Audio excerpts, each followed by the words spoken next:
కేసీఆర్ గారిని కలవడానికి కానీ మాట్లాడడానికి కానీ పదవులు రావడానికి కానీ అపాయింట్మెంట్స్ కానీ ఎవ్రీథింగ్ ఏదైనా వాళ్ళ కుటుంబ సభ్యులు కావచ్చు, మంత్రులు కావచ్చు, పార్టీలో ఉన్న వాళ్ళు కావచ్చు, అవతల పార్టీ వాళ్ళు కావచ్చు, ఎవరైనా ఈవెన్ బ్యూరోక్రాట్స్ కూడా కావచ్చు.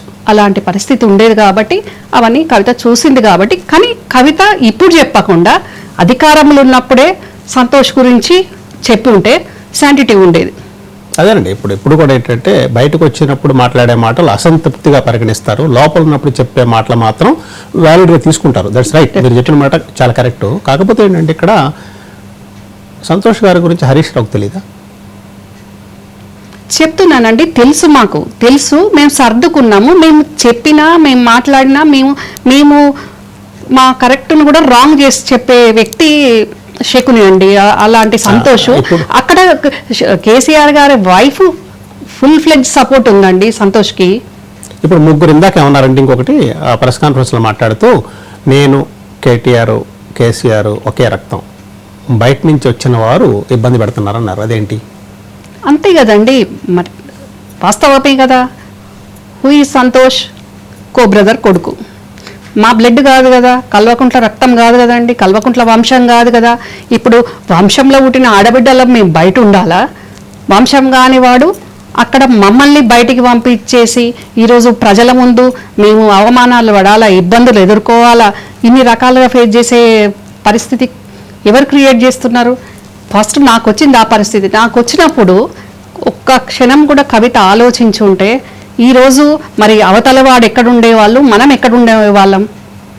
అది ఇందాక మీరు చెప్పారు, కరెక్ట్ కూడా. అది ఏంటంటే అప్పుడు ఆ పరిస్థితి వచ్చినప్పుడు రేపు తను అండ్ ఇందాక కవిత అదే అన్నారు, ఇవాళ నేను, రేపు కేటీఆర్, ఆ తర్వాత కేసీఆర్, ఈ పార్టీ మొత్తం కూడా హస్తగతం చేసుకోవడానికి సంతోష్ ప్లాన్ చేస్తున్నారన్నారు. మీరు అదే మాటలను ధృవీకరించారు. ఇప్పుడు నేను ధృవీకరించడం కాదండి, నేను గత 15 సంవత్సరాల నుంచి మాట్లాడుతున్నా. 2017లోనే నేను చెప్పాను ఇదే జరగబోతుంది, మందు గోళీలు ఇస్తుండు అనుకుంటా కూడా ఆ గోళీలు కూడా ఏ గోళీలు ఇస్తుండో కూడా తెలియదు.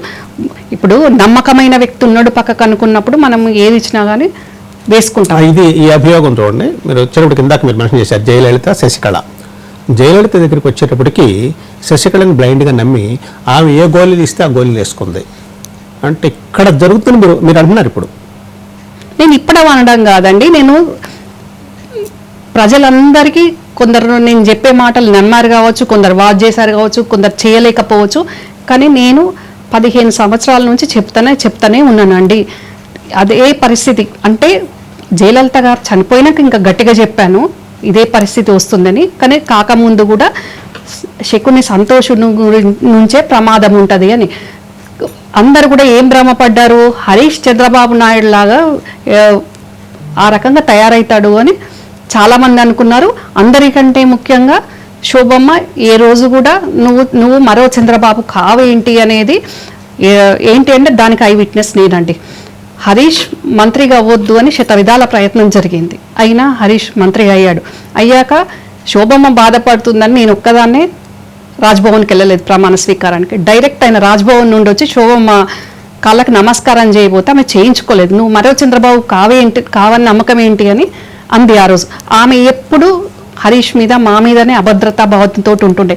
కానీ నీడను నేను అని ఉన్నవాడే ఈరోజు కొంప కొల్లేరు చేస్తాడు, కుటుంబాన్ని నాశనం చేస్తాడు, పార్టీని నాశనం చేస్తాడు అని ఆమె అర్థం చేసుకోలేదు. ఆమె ప్రోత్సాహంతో ఈరోజు ఈ రకంగా చూసుకున్నారేమో.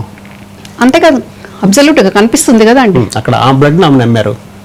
అంతే కదా, అదే కనిపిస్తుంది. కానీ ఈరోజు మరి మేనల్లుడు నష్టం చేసిండు ఆ పార్టీకి, అన్న కూతురు నష్టం చేసింది ఆ పార్టీకి అని కొంచెమన్నా ఆలోచించుకుంటే బాగుండేది. కేసీఆర్ గారిని మాకు కలవనీయరు, మాకు ఫ్యామిలీ పరంగా కానీ పార్టీ పరంగా కానీ జరిగిన ఇబ్బంది చెప్పుకుందామంటే చెప్పుకోనియరు. ప్రతిదానికి అడ్డు కూడా సంతోషే. అంటే మొత్తం టోటల్ గా బ్లేమ్ అంతా మీరు సంతోష్ మీద వేస్తున్నారు. నేను వేయడం ఏంటండి, ఈ రోజు మీరే చెప్పారు కదా కవిత నేను చెప్పింది ఈ రోజు కవితకి ఇబ్బంది అయ్యేసరికి కవిత చెప్తారు. కరెక్ట్. ఇప్పుడు కవిత ఏమన్నారు, సంతోష్ హరీష్ రావు వీళ్ళిద్దరు వల్లే పార్టీకి నష్టం వస్తుందన్నారు. మరి హరీష్ రావు రోల్ ఎక్కడ ఉంది ఇక్కడ? మరి హరీష్ వల్ల కవితకి ఏమి ఇబ్బంది జరిగిందో నాకు తెలియదు, నాకు కవిత చెప్పుకోలేదు. మరి ఈరోజు వాస్తవం చెప్పాలంటే కవిత కట్టుకున్న కొత్తిల్లు, నా ఇల్లు కవిత ఇల్లు కూతవేడు దూరంలో ఉంటుంది. ఆ కొత్తిల్లు కట్టుకున్న సందర్భంలో కూడా కవిత కష్టం వచ్చినప్పుడు హరీష్ ఆ ఇంటికి వెళ్ళి ఉండొచ్చు. కానీ నా ఇల్లు చూడ్డానికి రా బావా అని మా అక్క బావని ఇద్దరిని పిలుచుకుంది కవిత. మరి ఆ రిలేషన్స్ ఏమైపోయినాయి? మరి నేనన్నా చూడలేదు, నన్నన్న అక్క అని పిలవలేదు. మరి హరీష్ను పిలిచిందంటే మంచిగా ఉన్నట్టు కదా సంబంధ బాధలు అవి. ఎక్కడ తేడా వచ్చింది వాళ్ళిద్దరి మధ్య? నేనండి ఈ పవర్ క్రైసిస్లనే తేడా వస్తున్నది. అంటే ఇప్పుడు కారుకు 4 చక్రాలు, 4 చక్రాల్లో ఇప్పుడు ఎవరు డ్రైవింగ్ సీట్లో కూర్చోవాలి అంటే ఇప్పుడు సంతోష్, హరీష్, కేటీఆర్, కవిత 4 చక్రాలు. డ్రైవింగ్ సీట్లో కేసీఆర్ గారు ఉన్నారు. ఈ డ్రైవింగ్ సీట్లోకి ఎవరు వెళ్ళాలి అన్న దగ్గర ఈ పోరాటం మొత్తం మొదలైందని చెప్తున్నారు మీరు. ఈ ఫ్యాక్ట్ అండి, అది ఫ్యాక్ట్ అండి. ఇప్పుడు వీళ్ళకి ఏంటి అని అంటే సంతోష్కి శోభమ్మకి అభద్రత. నేనున్నప్పుడు హరీష్ మేము కలిసి ఎక్కడ హైజాక్ చేస్తామో పార్టీని అని, ఆయనకు నేనంటే చాలా ప్రేమ ఉండేది. మేనల్లుడన్న హరీష్ అన్న చాలా ప్రేమ ఉండేది. ఆ ప్రేమే మాకు శాపం అయిపోయింది ఈరోజు. వాళ్ళకు ఇన్ఫీరియారిటీ కాంప్లెక్స్ ఉండేదండి. కానీ మేము ఎప్పుడు అలాంటి వ్యక్తులం కాదు. కేసీఆర్ గారి నీడలో మేము ఏ పదవులు ఆశించకుండా ఆయన నీడలో ఉండాలనుకున్నాం. మా ఫాదర్ లేరు కాబట్టి ఒక పెద్ద మనిషిలాగా మేము ఆయన అనుకున్నాం తప్ప మేము ఏ రోజు కూడా జెండా పట్టిన రోజు, బీఆర్ఎస్ కండవ వేసుకున్న రోజు, ఏ రోజు మాకు ఈ పదవి ఇస్తేనే మేము పనిచేస్తాము అని ఏ రోజు కూడా మేము అట్లా హరీష్ కానీ మేము కానీ అడగలేదు. ఆ రకంగానే పనిచేసినాం. కానీ ఎప్పుడైతే మాకున్న పిఆర్ తోటి పబ్లిక్ మమ్మల్ని మా యాక్సెప్టెన్సీ అవన్నీ చూసి వీళ్ళు ఏదో అయిపోతుందన్న పిచ్చి భ్రమలో మమ్మల్ని దూరం కేసీఆర్ గారు దూరం చేయడం జరిగింది. అయినా కూడా కేసీఆర్ గారి కోసం, కేసీఆర్ గారు పుట్టించిన